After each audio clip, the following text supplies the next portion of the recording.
Well, what we're seeing, Dan, is a very, very strong post-pandemic recovery. The city's never been in a stronger place than it is now. And I think the reason for that is threefold. First of all, of course, the number of aircraft that were retired globally from airline fleets has created a shortage of capacity, and production difficulties, of course, delivery of new aircraft has been slower than expected. Secondly, of course, during the pandemic, Dubai as a city made a strenuous effort to advertise the place as a safe haven for people to come and live and work. And that halo effect we're still seeing today, which has been a tremendous boost for the economy and a tremendous boost for the city. And I think thirdly, of course, the hangover of demand from the pandemic. Nothing creates demand more strongly than actually a shortage of supply.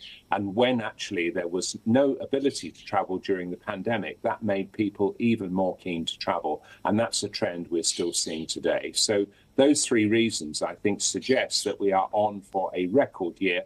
As you said earlier, 91 million forecast for the end of 2024. And we expect by 2027 to be topping the 100 million passenger mark. So very optimistic future ahead for DXB. Indeed. So, Paul, how do you meet the moment? Such a vibrant industry, surging demand. You see it really when you walk through the airport. Look, the infrastructure is basically at capacity. So what are you going to do to invest to make sure that you're match fit for that future growth projection? Because it would seem like maintaining customer satisfaction is also really critical here. How do you do that if you don't have the infrastructure in order to make sure that people can still pass through in a convenient way? Well, the interesting thing, Dan, is that we've been able to invest in the latest technology to improve the flow rate through our airport facilities, which has meant two things. First of all, of course, passengers get a quicker and more convenient experience, which the majority of them find very attractive.